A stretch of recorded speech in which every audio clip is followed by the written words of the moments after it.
Good morning, friends. This series is named as Fathers and Sons. In fact, we are learning from the Bible, from the Word of God, valuable lessons for the entire family. I wish, I pray that this will be a blessing to each one of you. Today, the topic is why marriages fail. I want to ask every marriage a question: why marriage should not fail? What have we done for marriages to prosper and be successful? In fact, majority, in fact, 99% of the people who get married, they get married for all the wrong reasons. None of them ever know the purpose of marriage and the principles of marriage, and they eventually end up in a place where it is stale and cold, and some marriages end up in divorce. We are learning a lot of things from the Bible which will help us to strengthen the marriage. In fact, if you listen to these words of God, it will strengthen your marriage. Every marriage can be rescued, can be made into a better marriage when we follow these principles. Let me read to you certain statements which God said when the first marriage happened in the Garden of Eden. We all know God conducted the first marriage between Adam and Eve. At that time, God said this statement. This is written in Genesis chapter 2, verse 24. Therefore shall a man leave his father and his mother, and shall cleave unto his wife.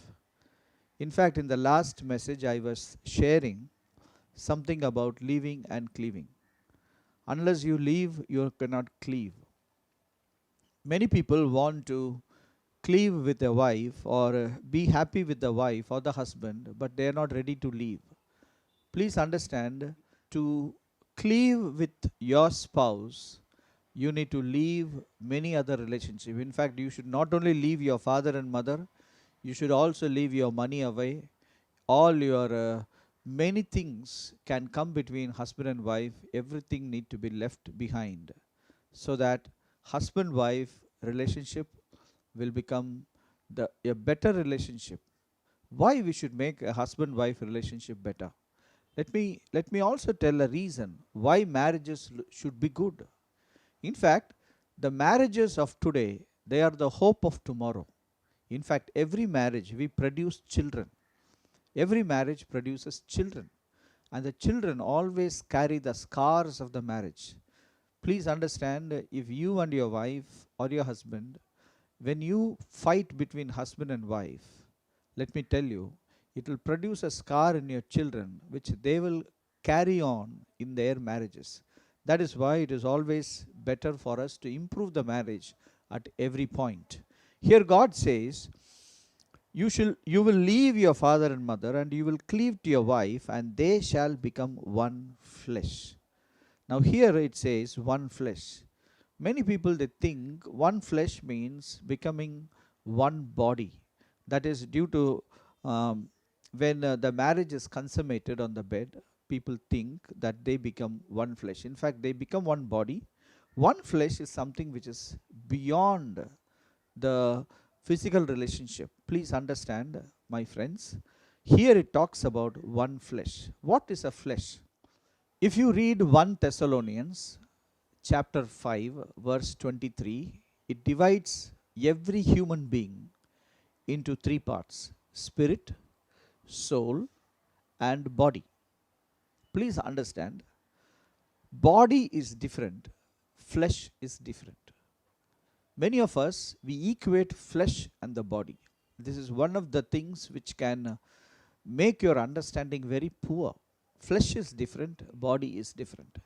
In fact, you have to know what is one flesh. If your marriage is going to make you and your spouse into one flesh, it is we should understand what is one flesh. One flesh is not one body. In fact, flesh means something more than the body. That is called as flesh. I will share with you two passages which talks about some of the functions of the flesh. 1 Corinthians chapter 1 verse 29 says that no flesh should glory in his presence. In fact, here it clearly says flesh can glory. I will read one more verse. Galatians chapter 5 verse 17 says the flesh lusts against the spirit and the spirit against the flesh. From these passages we understand flesh can lust, flesh can glory, flesh can decide, flesh can think, flesh can take decision. Now, please understand, flesh is different and body is different. Body cannot decide. In fact, your body is just a slave of your mind. Whatever your mind says, your body will do. Rarely the body reacts. Only in extreme conditions the body can take over, but in normal conditions the body is under the control of your mind, my friends. So if God is telling, when you come together in marriage, you are going to become one flesh, that means your your your understanding, your decision making, your thinking, everything need to be become one. That is called as a marriage. Usually when a man and a woman they get married and become a husband and a wife, they are two different individuals. They have come from different homes. They had different set of parents, different set of values, different lifestyles, different decision makings, different priorities. But they come from two different homes together to form a single home. Now, in the single home, when they begin to form, there are two decision makings, two lifestyles, two way of thinking.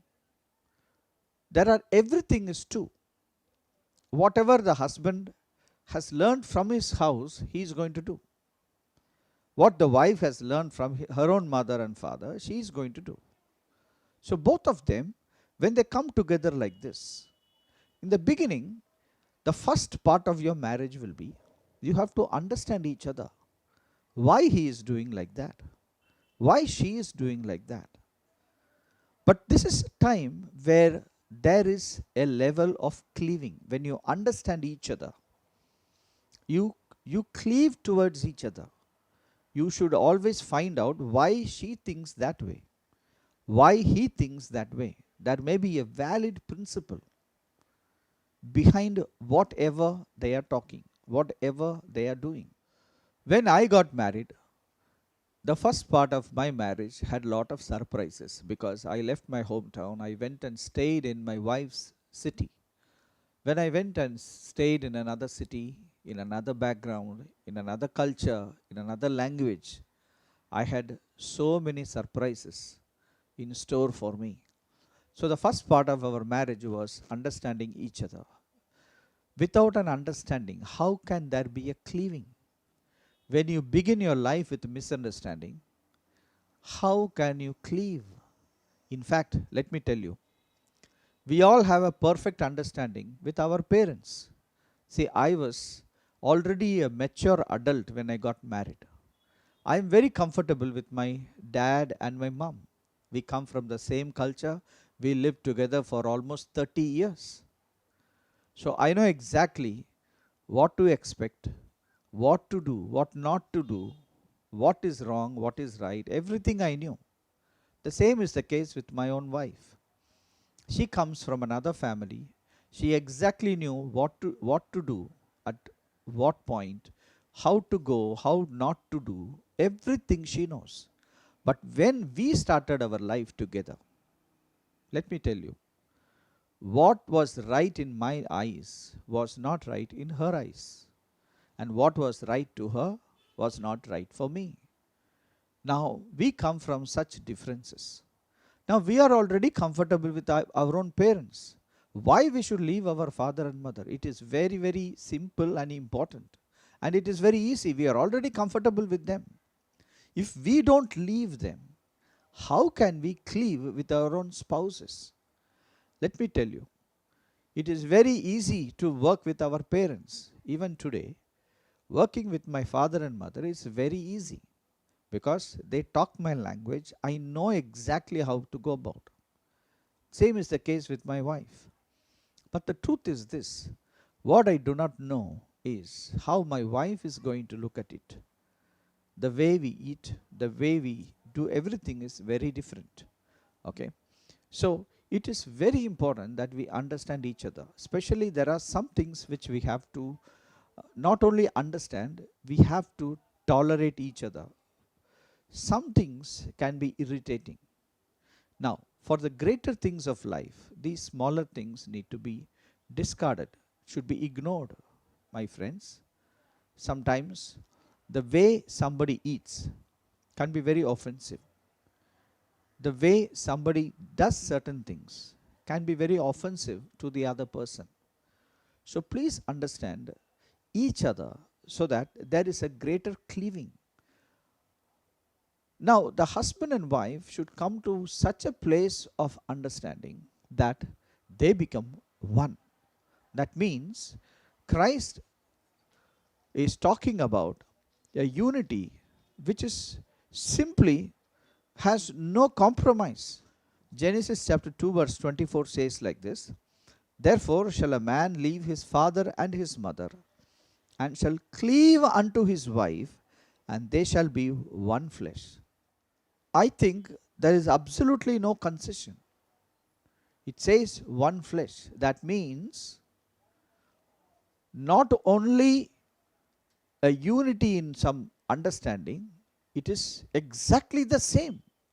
So after some time, the cleaving is so much, so good and so perfect that they begin to think alike, they begin to behave alike, they begin to talk alike.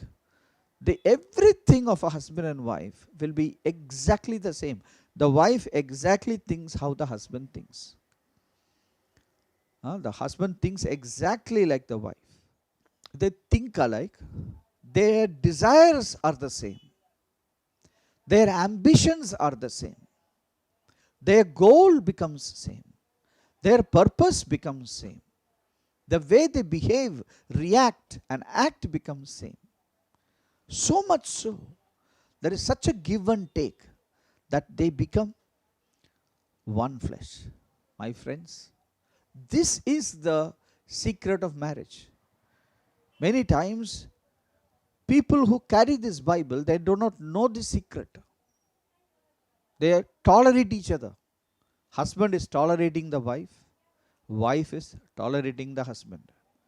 They tolerate and tolerate and tolerate. And one day it breaks up. It breaks the whole thing. My friends, you cannot tolerate your wife. You cannot tolerate your husband.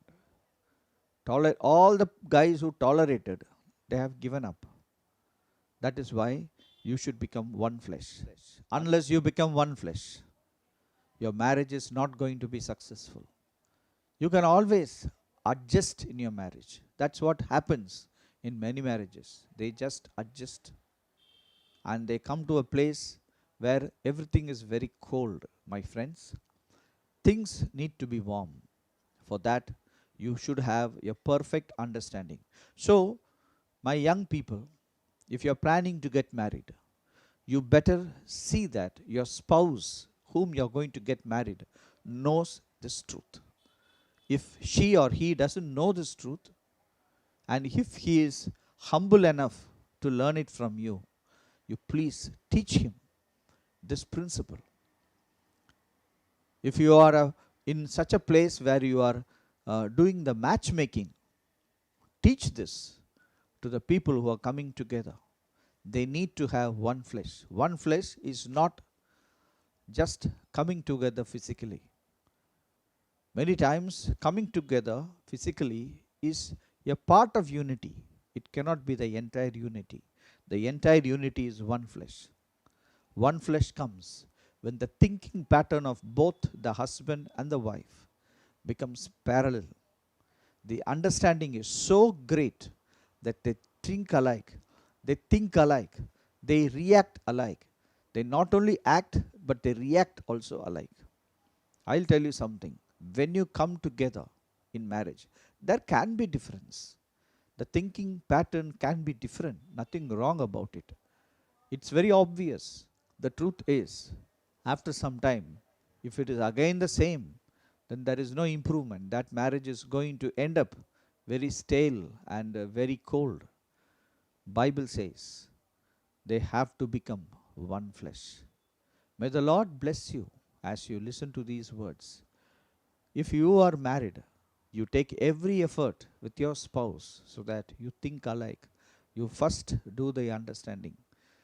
May the Lord bless you. Let me pray.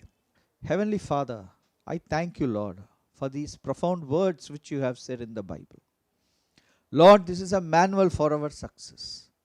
Lord, I pray for everyone who is hearing these words of success. May, if they are married, I pray and I bless that marriage, that this marriage will be a successful marriage.